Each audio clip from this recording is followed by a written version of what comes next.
AG ನ್ಯೂಸ್ಗೆ ಸ್ವಾಗತ. ಬೆಳಗಾವಿ ಸುವರ್ಣಸೌಧ ಅಧಿವೇಶನವು 2ನೇ ವಾರಕ್ಕೆ ಕಾಲಿಟ್ಟಿದ್ದು, ಇಂದು ನಮ್ಮ ನ್ಯೂಸ್ ಸಮೂಹದ ರಾಜ್ಯ ಉಪಸಂಪಾದಕ ಬಸವರಾಜ್ ನಡೆಸಿದ ಮುಕ್ತ ಸಂದರ್ಶನದಲ್ಲಿ ಮಾತನಾಡಿದ ಹಿರಿಯ ರಾಜಕಾರಣಿ ಹಾಗೂ ವಿಧಾನ ಪರಿಷತ್ ಸದಸ್ಯರು ಆದ ಹಳ್ಳಿ ಹಕ್ಕಿ ಖ್ಯಾತಿಯ ವಿಶ್ವನಾಥ್ ಅವರೊಂದಿಗೆ ವಿವಿಧ ವಿಷಯಗಳ ಬಗ್ಗೆ ಚರ್ಚೆ ಮಾಡಿ ಅಭಿಪ್ರಾಯ ಸಂಗ್ರಹ ಮಾಡಿದ್ದಾರೆ. ಸಾಕಷ್ಟು ಈ ಕಡೆ ಭಾಗದ ಅವಧಿದೆ. ಬನ್ನಿ ಅವ್ರ ಬಗ್ಗೆ ಅವ್ರ ಜೊತೆ ಕೂಲಂಕುಷವಾಗಿ ಚರ್ಚೆ ಮಾಡೋಣ. ಸರ್ ನಮಸ್ತೆ. ಸರ್, ಏನಾದ್ರೂ ಪ್ರತಿ ಸಲ ಬರೀ ಅದೇ ರಾಗ ಅದೇ ಹಾಡು, ಈ ಬಾರಿ ಆದ್ರೆ ನಿರೀಕ್ಷೆ ಮಾಡ್ಬೋದು? ಇಲ್ಲ ಇವರೇ, ಯಾಕೆಂದ್ರೆ ಉತ್ತರ ಕರ್ನಾಟಕ ಭಾಗದಲ್ಲಿ ಸುವರ್ಣಸೌಧವನ್ನು ನಿರ್ಮಾಣ ಮಾಡಿದ್ದೆ ಕಲ್ಯಾಣ ಕರ್ನಾಟಕ, ಕಿತ್ತೂರು ಕರ್ನಾಟಕದ ಅಭಿವೃದ್ಧಿ, ಅಕ್ಷರ, ಆರೋಗ್ಯ, ಹಲವಾರು ಜ್ವಲಂತ ಸಮಸ್ಯೆಗಳನ್ನು ಚರ್ಚೆ ಮಾಡೋದಕ್ಕೋಸ್ಕರ ಇಲ್ಲಿ ವಿಶೇಷವಾಗಿ ಸುವರ್ಣ ವಿಧಾನಸೌಧವನ್ನು ಕಟ್ಟಲಾಯಿತು. ಆದರೆ ಇಲ್ಲೇನಾದ್ರೂ ಸುದ್ದಿನೇ ಇಲ್ಲ. ಯಾರು ಕೂಡ ಅದ್ರ ಬಗ್ಗೆ ಚಕಾರನೂ ಇತ್ತಿಲ್ಲ, ಪ್ರಶ್ನೆಗಳು ಅದ್ರ ಬರ್ತಾ ಇಲ್ಲ. ಇಲ್ಲಿ ಸ್ಥಳದ ಈ ಭಾಗದ ಶಾಸಕರು ಕೂಡ ಅದ್ರ ಬಗ್ಗೆ ಯಾರು ಮಾತಾಡ್ತಾ ಇಲ್ಲ. ಮಂತ್ರಿಗಳು ಸಹ ಉತ್ಸುಕರಾಗಿಲ್ಲ. ಏನು ಮಾಡ್ತೀರಾ? ಸೊ ಹಾಗಾಗಿ ಇಲ್ಲಿ ಯಾಕೆ ಅಂತಂದ್ರೆ ಇವತ್ತೇನಾಗಿದೆ, ಅಧಿಕಾರಿಗಳು ಸುವರ್ಣ ಕರ್ನಾಟಕ ಈ ಭಾಗದಲ್ಲಿ ಕೇವಲ 45% ಮಾತ್ರ ಸರ್ಕಾರಿ ನೌಕರರು ಅಧಿಕಾರಿಗಳಿದ್ದಾರೆ. ಮತ್ತೆ ಇಲ್ಲಿ ಆಡಳಿತ ಹೆಂಗೆ, ಅಭಿವೃದ್ಧಿ ಹೆಂಗೆ? ಸರ್ಕಾರಿ ಕಚೇರಿಗಳಲ್ಲಿ ಸರ್ಕಾರಿ ನೌಕರರು ಅಧಿಕಾರಿಗಳಿಲ್ಲದೆ ಹೋದ್ರೆ ಮತ್ತೆ ಹೇಗಾಗುತ್ತೆ ಇದು? ಏನೋ ಒಂದು ಅರ್ಥ ಆಗ್ತಾ ಇಲ್ಲಪ್ಪ. ಸುಮ್ಮನೆ ಆ ಮುಖ್ಯಮಂತ್ರಿ ಮಾತಾಡಿಕೊಂಡು, ಮಂತ್ರಿಗಳ ಪಾಡು ಮಂತ್ರಿ, ಶಾಸಕರ ಪಾಡು ಮಾತು, ಬಟ್ ಜನರ ಕಷ್ಟ ಯಾವನು ಮಾತಾಡ್ತಾ ಇಲ್ಲ. ಸರ್, ಈಗ ಇನ್ನೊಂದು, ಈಗ ಆಡಳಿತ ಪಕ್ಷ ಏನಾದ್ರು ಇದ್ದಿದ್ದಾಗ ವಿರೋಧ ಪಕ್ಷ ಅಂತಕ್ಕಂಥದ್ದು ತುಂಬಾ ಸ್ಟ್ರಾಂಗ್ ಇರಬೇಕು, ಎಚ್ಚರಿಸ್ತಕ್ಕಂಥ ಕೆಲಸ ಮಾಡಬೇಕು. ಯಾಕೆ ಸರ್ ಈಗ ಅಲ್ಲಿ ಬಿಜೆಪಿ ಒಂದ್ ರೀತಿ ವಿರೋಧ ಪಕ್ಷದ ಸ್ಥಾನದಲ್ಲಿದೆ, ಅದ್ರ ಜೊತೆ JDS ಸಹ ಒಂದ್ ರೀತಿ ಟೈಅಪ್ ಆಗಿದೆ. ಯಾಕೆ ಪ್ರಬಲವಾಗಿ ಧ್ವನಿ ಅಂತ ಇಲ್ಲ, ಈ ಎಚ್ಚರಿಸ್ತಕ್ಕಂಥ ಕೆಲಸ ಮಾಡ್ತಾ ಇಲ್ಲ? ನಾನು ನೋಡಿ, ಯಾಕೆ ಅಂದ್ರೆ ದಿಸ್ ಮೊರೇಲ್, ನೈತಿಕತೆ ಆಡಳಿತ ಪಕ್ಷಕ್ಕೂ ಬೇಕು, ವಿರೋಧ ಪಕ್ಷಕ್ಕೂ ಬೇಕು. ನೈತಿಕತೆ ಆಡಳಿತ ಪಕ್ಷಕ್ಕೂ ಇಲ್ಲ, ವಿರೋಧ ಪಕ್ಷಕ್ಕೂ ಇಲ್ಲ. ಹಾಗಾಗಿ ಏನೋ ಒಂಥರ ಅಡ್ಜಸ್ಟ್ಮೆಂಟ್ ರಾಜಕಾರಣ ಥರ ಕಾಣ್ತಾ ಹೋಗ್ತಾ ಇದೆ. ತಡಿಯಪ್ಪ, ಮಂತ್ರಿಗೆ ಬೈದ್ಬಿಟ್ರೆ ನಾಳೆ ಅವ್ರ ಮನೆ ಬಾಗಿಲಿಗೆ ಹೋಗ್ಬೇಕು, ಮುಖ್ಯಮಂತ್ರಿ ಹತ್ರ ಬೈದ್ಬಿಟ್ರೆ ನಾಳೆ ಯಾವ್ದಾದ್ರು ವರ್ಗಾವಣೆಗೆ ಹೋಗ್ಬೇಕು. ಇದಿಷ್ಟು ಇಲ್ಲಿ ಶಾಸಕರನ್ನ ಕಾಡೋದ್ರಿಂದ ಅವ್ರು ಬಾಯಿ ಬಿಡಲ್ಲ. ಯಾವುದು ಸುಮ್ಮನೆ ಏನೋ ಮಾತಾಡಬೇಕು, ಭಾಷಣ ಮಾಡಬೇಕು, ಪ್ರಶ್ನೆ ಕೇಳಬೇಕು ಹೋಗ್ತಿರ್ತಾರೆ. ಹಾಗಾದ್ರೆ ನಿಮ್ ಪ್ರಕಾರ ಏನು ರೂಲಿಂಗ್ ಪಾರ್ಟಿ ಮತ್ತೆ ಆಪೋಸಿಷನ್ ಪಾರ್ಟಿ ಅಷ್ಟೇ ನಡೀತದೆ. ಯಾರು ಆ ಗಾಂಭೀರ್ಯತೆ ಇಲ್ಲ ರೀ. ನಾನು ನೋಡಿದ್ದೀನಿ. ನಾನು ಸುಮಾರು 1978 ಇಸ್ವಿಯಿಂದ ಶಾಸಕನಾಗಿ, ಪಾರ್ಲಿಮೆಂಟ್ ಮೆಂಬರ್ ಆಗಿ, ಮಂತ್ರಿಯಾಗಿ, ಈಗ ಇದಾಗಿದ್ದೀನಿ, MLC ಆಗಿದ್ದೀನಿ. ಬಟ್ ನಾನು 74ರಿಂದನೂ ಕೂಡ ನಾನು ಲಾಯರ್ ಆಗಿದ್ದಾಗಲಿ ನಾನು ಅಧಿವೇಶನ ನಡೆಯೋ ಸಂದರ್ಭದಲ್ಲಿ ಬೆಂಗಳೂರಲ್ಲಿ ನಾವು ಬಂದು ಕೂತ್ಕೊಳ್ಳೋ ಜಸ್ಟ್ ಅಬ್ಸರ್ವೇಷನ್ ನೀವು ಅಬ್ಸರ್ವೇಷನ್ ಮೇಲೆ ಎಷ್ಟೋ ಕಲಿಬೋದು. ನಾವೆಲ್ಲ ಲಾಯರ್ ಆಗಿದ್ದು, ನಾವು ಲಾಯರ್ ಸ್ಟೂಡೆಂಟ್ ಆಗಿದ್ದಲ್ಲೇ ನಾನು ಕೋರ್ಟ್ಗಳಿಗೆ ಬಂದು ಅಬ್ಸರ್ವೇಷನ್ ಮಾಡ್ತಾ ಇತ್ತು. ಹಾಗಾಗಿ ಅಬ್ಸರ್ವೇಷನ್ ಇದೆಯಲ್ಲ, ನಿಮ್ಮ ಸ್ಟಡೀಸ್ಗೆ ಭಾಳ ಒಳ್ಳೆ. ಆಗ ನೋಡ್ತಾ ಇದ್ದೀನಲ್ಲ ಇವರೇ, ಎಲ್ಲ ಸುಮ್ಮನೆ ಏನೋ ಒಂಥರ ನಾಟಕದ ಥರ ನಡೀತಾ ಇದೆ ಅಷ್ಟೇ. ಇದು ನಾಟಕ ಅಷ್ಟೇ, ಇನ್ನೇನಿಲ್ಲ. ಹೌದಾ? ಹೌದು ಸರ್, ಈಗ ಯುವ ಶಾಸಕರು ಸಾಕಷ್ಟು ಜನ ಬಂದಿದ್ದಾರೆ ಸರ್. ವಿಶೇಷವಾಗಿ ಸಾಕಷ್ಟು ಏನಾದ್ರು ಉತ್ಸುಕತೆ ಇದೆಯಾ ಕ್ಷೇತ್ರದ ಬಗ್ಗೆ? ಕಾಳಜಿಗಳು, ಜನಪರ ಯಾರಿಗೂ ಯಾವ ಉತ್ಸುಕತೆಯೂ ಇಲ್ಲ. ಇಲ್ಲೇನಾಗಿದೆ, ಸುಮ್ಮನೆ ಗಂಭೀರವಾದ ವಿಷಯಗಳ ಬಗ್ಗೆ ಚರ್ಚೆಗಳೇ ಆಗ್ತಾ ಇಲ್ಲ. ಸುಮ್ಮನೆ ಈ ಕಡೆ ಒಬ್ಬ ಕಳ್ಳ ಅಂತಾನೆ, ಆ ಕಡೆ ನಿಮ್ಮ ಅಪ್ಪ ಕಳ್ಳ ಅಂತಾನೆ, ಇಷ್ಟೇ ನಡೀತಾ ಇರೋದು. ಏನ್ ಮಾಡ್ತೀರಾ? ನೀರಾವರಿ ಸಮಸ್ಯೆಗಳಿದಾವೆ. ಇವತ್ತು ನೀರಾವರಿ ಎಷ್ಟು 52 ಜನ ಚೀಫ್ ಇಂಜಿನಿಯರ್ಸ್ ಇದ್ದಾರೆ. ಎಸ್ಟಾಬ್ಲಿಷ್ಮೆಂಟ್ ಸಿಕ್ಕಾಪಟ್ಟೆ ಜಾಸ್ತಿ ಆಗ್ತಾ ಇದೆ. ಯಾವುದಕ್ಕೂ ಕಡಿವಾಣ ಇಲ್ಲ. ಸರ್ಕಾರದ ದುಡ್ಡೆಲ್ಲವನ್ನು ಕೂಡ ಸಂಬಳ, ಸಾರಿಗೆ, ಪೆನ್ಷನ್ನು, ನಾವು ತಂದಂಥ ಸಾಲದ ಬಡ್ಡಿ ಇದೇ ಹೋಗ್ತಾ ಇದೆ. ಸುಮಾರು ಇದೆಲ್ಲಕ್ಕೂ ಒಂದು 1,80,000 ಕೋಟಿ ಹೋಗ್ತಾ ಇದೆ.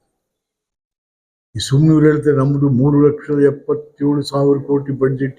ಎಲ್ಲಾಗ್ತಾ ಇದೆ ಕಲೆಕ್ಷನ್ನು? ಎಲ್ಲಾಗ್ತಾ ಇದೆ? ಹೋಲಿ ಹಣಕಾಸು ಬಗ್ಗೆ ಹಣಕಾಸು ಮಂತ್ರಿ ಮುಖ್ಯಮಂತ್ರಿಗಾರಾದ್ರೂ ಗಾಂಭೀರ್ಯತೆ ಇದೆಯಾ? ಇಲ್ಲ.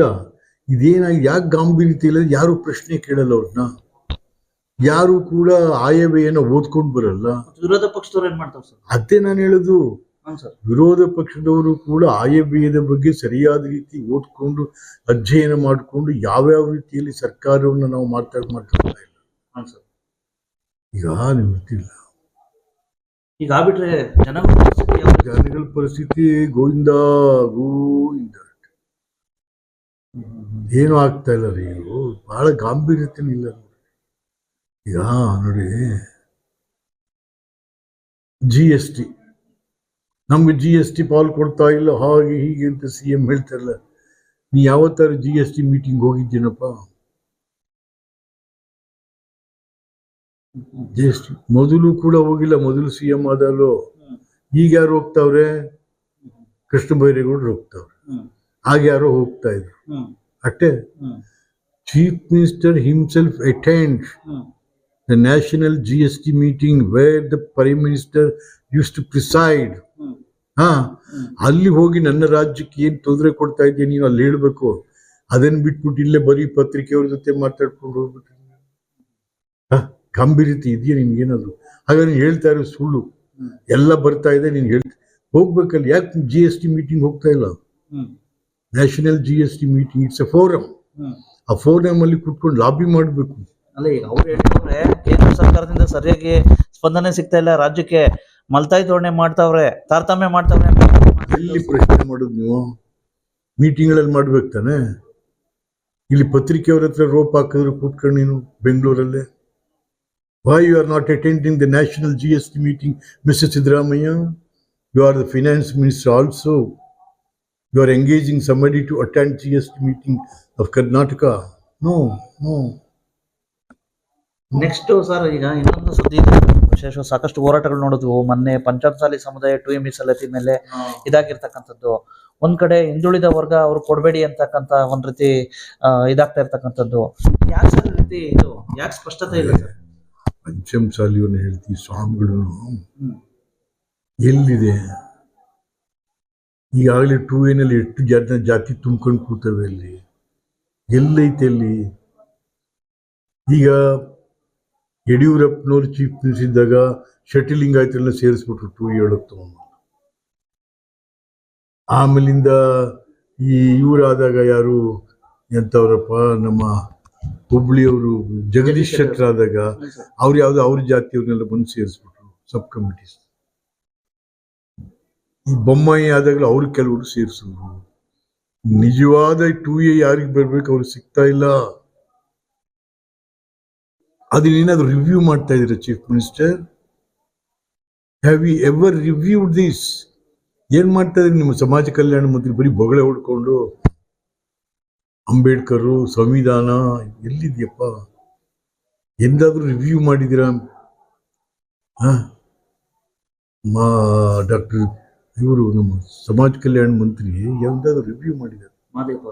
ಮಾದೇವಪ್ಪನವರೇ, ಎಂದಾದ್ರೂ ಕೂಡ ಈ ಮೀಸಲಾತಿಯನ್ನ ಯಾರು ತಗೋತಾ ಇದ್ದಾರೆ, ಯಾರು ಬಿಡ್ತಾರೆ, ಎಷ್ಟು ಮಿಸ್ಯೂಸ್ ಆಗ್ತಾ ಇದೆ, ಏನಾಗ್ತಾ ಇದೆ ಅಂತಕ್ಕಂಥ ಎಂದಾದ್ರೂ ರಿವ್ಯೂ ಮಾಡಿದಿರೇನ್ರಿ? ಇದೇನಾ ನೀವು ಅಂಬೇಡ್ಕರಿಗೆ ಹೇಳೋ ಗೌರವ? ಅರೇ ಸುಮ್ಮನೆ ನನಗೆ ಬಹಳ ದೊಡ್ಡ ಸಂವಿಧಾನ ಸಂರಕ್ಷಕನ ರೀತಿ ಭಾಷಣ ಮಾಡ್ತೀರಲ್ಲ. ಈಗ ಸರ್ ಇನ್ನೊಂದು ಸರ್, ಸುವರ್ಣಸೌಧ ಬರೀ ಹಾಗಾದ್ರೆ ನಿಮ್ ಪ್ರಕಾರ ಏನಪ್ಪಾ ಅಂದ್ರೆ ನೆಪ ಮಾತ್ರಕ್ಕೆ ಮಾತ್ರ ಅಧಿವೇಶನ ಅಂತ ನೀವು ಹೇಳ್ತಾ ಇದ್ದೀರಾ? ಸುವರ್ಣಸೌಧವನ್ನು ಕಟ್ಟಿರೋ ಉದ್ದೇಶವೇ ಬೇರೆ. ಉತ್ತರ ಕರ್ನಾಟಕದ, ವಿಶೇಷವಾಗಿ ಕಲ್ಯಾಣ ಕರ್ನಾಟಕ ಮತ್ತು ಕಿತ್ತೂರು ಕರ್ನಾಟಕದ ಸಮಸ್ಯೆಗಳ ಚರ್ಚೆ ಆಗ್ಬೇಕಿಲ್ಲ. ಎಲ್ಲ ಆಗ್ತಾ ಇದೆ. ಇಲ್ಲಿ ತಿರುಗಿ ಬೆಂಗಳೂರದೇ ಚರ್ಚೆ, ಇಲ್ಲಿ ಮೈಸೂರದೇ ಚರ್ಚೆ, ಮಂಡ್ಯದ್ದೇ ಚರ್ಚೆ, ಎಲ್ಲ ಆಗ್ತಾ ಇದೆ. ಈ ಭಾಗದ ಚರ್ಚೆ ಇಲ್ವೇ? ಮತ್ತೆ ಯಾತಕ್ಕೆ ಈ ಸುವರ್ಣಸೌಧ ಕಟ್ಟುದ್ರಲ್ಲಿ ಅದ್ರ ಉದ್ದೇಶ ಹಾಳಾಗ್ತಾ ಇಲ್ವೇ? ಹಾ ಮತ್ತೆ ಮತ್ತೆ ಈಗ ಹೆಂಗೆ ಸರ್, ಈಗ ಏನಾದ್ರು ನೀವೇನೋ ಸಲಹೆಗಳು ಏನಾದ್ರು ನಿಮ್ ಸಲಹೆ ಏನಾದ್ರು ಏನಿಲ್ಲ, ಯಾವ ಪರ್ಪಸ್ಗೆ ಇದು ಕಟ್ಟಿದ್ವು? ಇಲ್ಲಿ ಉತ್ತರ ಕರ್ನಾಟಕದ ಭಾಗದ ಚರ್ಚೆಗಳು ಆಗ್ಬೇಕು. ಅದನ್ನ ಬಿಟ್ಟು ನೀನು ಅಲ್ಲಿದ್ದೇ ಮಾತಾಡಿ ಇಲ್ಲಿಗೆ ಯಾಕೆ ಬರ್ಬೇಕು? ನಾವು ಅಲ್ಲೇ ಮಾತಾಡ್ಬೋದಲ್ಲ? ಅಲ್ಲೇ ಮಾತಾಡ್ಬೋದು. ಈಗ ನಾವೆಲ್ಲ ಈಗ ನಾನು ಎಜುಕೇಶನ್ ಮಿನಿಸ್ಟರ್ ಇದ್ದಾಗ ಉತ್ತರ ಕರ್ನಾಟಕ ಭಾಗದ ಸರ್ಕಾರಿ ಹೈಸ್ಕೂಲ್ಗಳಿರ್ಲಿಲ್ಲ ರೀ ಅಲ್ಲಿ. ಹಾ ಮಾಡಿದ್ವು ನಾವು, ಸರ್ಕಾರಿ ಹೈಸ್ಕೂಲ್ ಕೊಟ್ಟು ಅನ್ನ ಇಲ್ಲ ಮಕ್ಕಳಿಗೆ ಶಾಲೆಗೆ ಹೋಗಕ್ಕೆ ಅಲ್ಲಿ ಅನ್ನ ಕೊಟ್ಟು ಅಕ್ಷರ ಕೊಟ್ಟು ಆರೋಗ್ಯ ಯಾವ್ದು ಯಶಸ್ವಿನಿ ಕಾರ್ಯಕ್ರಮ ತಗೊಂಬಂದು ಬರೀ 5 ರೂಪಾಯಿಗೆ 3 ಲಕ್ಷ ರೂಪಾಯಿ ತನಕ ಆಪರೇಷನ್ಸ್ಗಳು ಇವೆಲ್ಲ ಮಾಡಿಯಪ್ಪ ಮಗ್ಗಿ ಅವೆಲ್ಲ ಸರಿಯಾಗಿ ಮಾಡ್ರಿ. Thank you sir. ನಿಮ್ ಕೊನೆ ಪ್ರಶ್ನೆ ಸರ್, ವಿಶೇಷವಾಗಿ ಈಗ ತಾವು ಬಿಜೆಪಿಗೂ ಬೈತೀರಾ, ಕಾಂಗ್ರೆಸ್ಗೂ ಬೈತೀರಾ, ಏನ್ ಸರ್ ನೆಕ್ಸ್ಟ್ ನಿವೃತ್ತಿ ಹೊಂದ್ತಿರೋ ಅಥವಾ ಹೆಂಗ್ ಸರ್? ನಿವೃತ್ತಿ ಬೇರೇನ್ರಿ? ಅಲ್ಲ ಸರ್, ನಾನು ವಸ್ತುಸ್ಥಿತಿ ಹೇಳ್ತೀನಿ. ಅಲ್ಲ ಸರ್, ಈಗ ಪಕ್ಷಗಳು ಹಾಳಾಗಿರೋದು ಯಾರಿಂದ? ಯಾವುದೇ ರಾಜಕೀಯ ಪಕ್ಷಗಳ ಕಾರ್ಯಕರ್ತರಿಂದ ಪಕ್ಷಗಳು ಹಾಳಾಗ್ತಾ ಇಲ್ಲ, ಆ ನಾಯಕರುಗಳಿಂದ ಇವತ್ತು ಪಕ್ಷಗಳು ಹಾಳಾಗ್ತಾ ಇರೋದು. ಪಕ್ಷ ರಾಜಕಾರಣ ಸತ್ತು ಎಷ್ಟೋ ವರ್ಷ ಆಯ್ತು. ಇವಾಗ ಏನಿದೆ ವ್ಯಕ್ತಿ ರಾಜಕಾರಣ ವೈಭವೀಕರಿಸ್ತಾ ಇದ್ದಾರೆ. ಯಡಿಯೂರಪ್ಪ ಬಿಜೆಪಿ, ಕಾಂಗ್ರೆಸ್ ಸಿದ್ದರಾಮಯ್ಯ, JDS ಕುಮಾರಸ್ವಾಮಿ, ಅಷ್ಟೇ ತಾನೇ? ಅಟ್ಟೆಲ್ವೇನ್ರಿ ಆಯ್ತಾ ಇರೋದು? ಎಲ್ಲಾದ್ರೂ ಕಾರ್ಯಕರ್ತರಿಗೆ ಏನಾದ್ರು ನಡೀತಾ ಇದೆಯಾ? ನೋ. Thank you sir. ಎಷ್ಟು ಒಟ್ಟವಶ್ಯಕತೆ ಗೊತ್ತಾಯ್ತಲ್ಲ. ಹಳ್ಳಿ ಅಕ್ಕಿ ಖ್ಯಾತಿಯ MLCಗಳು ಆಗಿರ್ತಕ್ಕಂಥ ಶ್ರೀ ವಿಶ್ವನಾಥ್ ಸಾಹೇಬ್ರ ಅಭಿಪ್ರಾಯ. ನಮಸ್ಕಾರ. Thank you Basavaraj. ಕನ್ನಡಿಗರ ಮೆಚ್ಚಿನ ನಿಮ್ಮ AJ 24/7 ನ್ಯೂಸ್ ಕನ್ನಡ ವಾಹಿನಿ ಇದೀಗ ಟಿವಿಯಲ್ಲಿ ಲಭ್ಯ. ಈ ವೇಳೆ ನೋಟಿಸ್ ಕೊಟ್ಟಿದ್ರೆ ವಾಪಸ್ ತಗೋತೀವಿ. ಇವತ್ತು ವಕ್ಫ್ ಪ್ರಾಪರ್ಟಿ ಅಂತೇಳಿ ಬರ್ತದೆ ಅಂತ ಹೇಳಿದ್ರೆ ರೈತರು ಬೀದಿಗೆ ಬಂದ್ರೆ ಏನ್ ಮಾಡ್ಬೇಕಾಗತ್ತೆ? ಯಾರು ವೋಟ್ ಹಾಕಿಲ್ಲ ಅಂದ್ರೆ ಗ್ಯಾರಂಟಿನೆಲ್ಲ ಸ್ಟಾಪ್ ಮಾಡ್ಬಿಡ್ತೀವಿ.